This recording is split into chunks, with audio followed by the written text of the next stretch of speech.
ទៅបេះព្រីងនៅកន្លែងដដែលទៀតហើយចាដោយសារតែប្រហែលថ្ងៃនេះមេឃភ្លៀងហើយណាមួយខានទៅបេះកាលពីប្រហែលថ្ងៃមុនហ្នឹងយូរនៅក្នុងវីដេអូមួយហ្នឹងបងប្អូនកន្លែងដដែលនៅក្នុងភូមិដើមផាន់ប៉ាណាបងប្អូនចាហើយក៏រឿងល្ងាចដែរហើយមិនដំបងរត់ចេញដំណើរតាមផ្លូវនេះតែដោយសារតែអីគឺថាផ្លូវហ្នឹងគឺពពេបបាច់បងប្អូនអើយគឺថាជិះម៉ូតូជិះកង់អីតាមនឹងលេងកើតហើយបានតែគោយន្តទេក៏មកតាមផ្លូវនេះចាហើយទៅរឿងល្ងាចហ្នឹងដោយសារតែប្តីគាត់ឡៃភ្ជួរដីនៅមុខផ្ទះហើយនឹងគៀននេះបងប្អូនដើម្បីដាំស្ដីដីអញ្ចឹងណាទៅពេលអញ្ចឹងទៅនឹកឃើញថាពិបាកជិះម៉ូតូហើយគាត់ថាមកជិះតាមនេះប្រយចាហើយនឹងខ្ញុំនឹងកូនពៅក៏ដើរតម្រាំដាក់ផុតកន្លែងហ្នឹងអញ្ចឹងទៅបងប្អូនសូមយើងជិះម៉ូតូចានេះគឺទស្សនវិជ្ជាផ្លូវក្នុងភូមិគឺថាអែមសែមតែម្ដងបងប្អូនចាហើយជិះមិនយូរប៉ុន្មានយើងក៏មកដល់ដើមព្រីងដែរចាដើមព្រីងនេះក៏ប៉ិតមកនឹងដោយសារតែប៉ាថាផ្លែច្រើនណាស់ចាហើយនឹងខ្ញុំគាត់ទៅលឺគឺថាចង់មកដែរបងប្អូនអើយពេលមកគឺថាផ្លែឡើងពេញដើមមានប៉ុន្តែយើងបែបបានទេដោយសារតែអីគឺវានៅខ្ពស់អញ្ចឹងណាចាអញ្ចឹងយើងបានតែមេឃធ្លាក់យ៉ាដោយការវីដេអូមុននឹងឯងបងប្អូនចាបែបបានតាអាក្រោមហើយទៅពួកយើងពេលខ្លះបែបបានអារៀងទៀបខ្លះអញ្ចឹងណាបងប្អូនតែអាពួកខ្ពស់នោះគឺថាសំបីតែពួកក៏មិនដល់ដែរដោយសារតែពួកយើងរៀងខ្លីផងអញ្ចឹងណាចាហើយព្រីងគឺថាផ្លែធំមែនបងប្អូនគ្រាន់ថា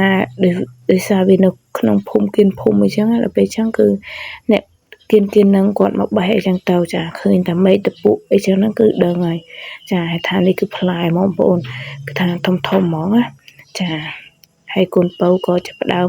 បេះបានតែចកោមទូចៗណែបងប្អូនដោយសារវាសបុកខ្ចីអីចឹងណាចា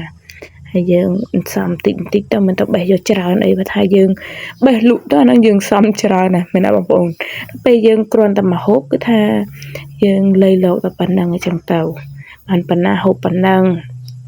ចាហើយនេះកូនពៅគឺថាខំប្រឹងបេះត្បៀតតិចមកណាបងប្អូនតែដោយសារតែព្រីងអាពួកធំវាទុំល្អអញ្ចឹងណាពេលត្បៀតទៅវាជ្រុះបងប្អូនចាដល់ពេលនៅតោងគឺថាអារៀងក្រហមអីចឹងទៅបើថាទុំល្អផ្អែម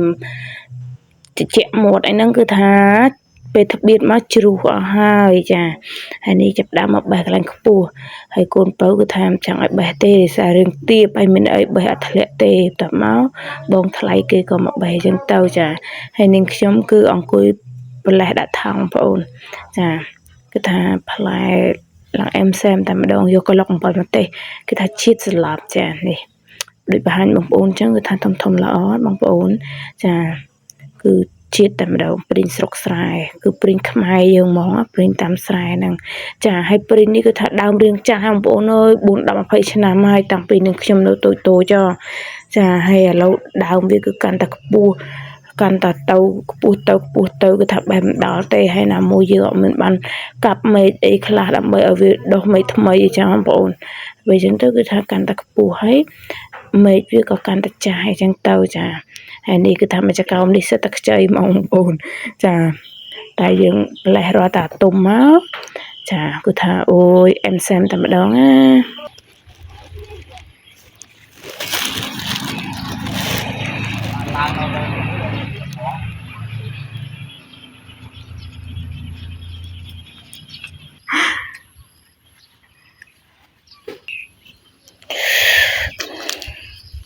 ចាស់ទៅគ្រប់ថ្ងៃអស់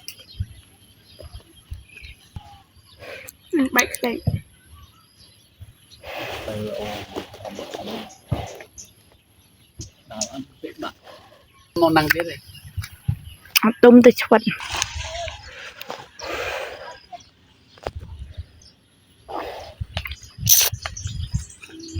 ចាហើយបានរៀងច្រើនដែរយើងក៏ចាប់ផ្ដើមត្រឡប់ទៅផ្ទះវិញបងប្អូនចាហើយប្រព័ន្ធនេះដែរគឺថានាងខ្ញុំពីអ្នកកូនពៅក៏លុកអំបិលមកទេមកឆ្ងាញ់បើកូនទី4វិញគឺថាមិនជួចិត្តទេបងប្អូនអើយអារឿងមជូរអីហ្នឹងបើថានាងខ្ញុំនឹងកូនពៅវិញគឺថាត្រូវដៃត្រូវជើងគ្នាល្អណាស់គឺឲ្យតែមានអីឆៃគឺថាពីអ្នកបងប្អូននឹងឆៃជាមួយគ្នាគឺថាអែមសែមជាតិស្លាប់ចាហើយគ្រាន់តែដើរកន្លែងម៉ូតូភ្លាមគឺថាអួតអណ្ដាតគ្នាបងប្អូនចាដោយសារយើងញ៉ាំរួចអញ្ចឹងទៅឃើញដាតយើងពណ៌ព្រីងអញ្ចឹងទៅចាហើយគេថាឆ្កែបើសិនជាដាតពណ៌ព្រីងហ្នឹងគឺថា ពិសេសហ្មងណាចានេះគ្រាន់តែមកដល់ផ្ទះពីអ្នកកូនពៅគឺថាមមានយកក្នុងការបុកអំបិលម្ទេសមកចាហើយពេលយើងក៏ដាក់ចូលក្នុងចានហើយយើងក៏ដាក់អំបិលពីលើមកហើយយើងចាប់ផ្ដើមធ្វើការក្រឡុកចាក្រឡុកនេះគឺថាចាស់ចាស់គាត់ចូលចិត្តហូបព្រីងក្រឡុកណាបងប្អូនមកថាក្មេងៗក៏ចូលចិត្តដែរចាហើយក្រឡុកនេះគឺថាយើងក្រឡុកឲ្យបែកលក្ខណៈប៉ល់សាច់ចឹងបងប្អូនទៅព្រីងយើងចូលជាតិឲ្យមានរសជាតិឆ្ងាញ់ល្អអញ្ចឹងទៅចាហើយនាងខ្ញុំគឺថាក្រឡុកម្ដងហើយមើលទៅដូចអត់ទាន់បែកក្រឡុកម្សាទៀតចាហើយក្រោយមកក៏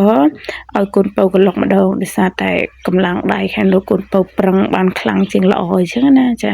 ឡុកបានរឿងបែកមកល្មមចូលជាតិហើយពីអ្នកកូនពៅក៏ចាប់ផ្ដើមធ្វើការញ៉ាំមកបងប្អូន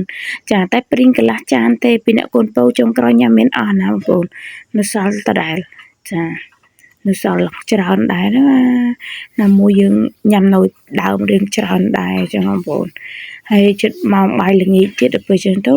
មិនហ៊ានញ៉ាំច្រើនណាខ្លាចឆ្អែតញ៉ាំបែត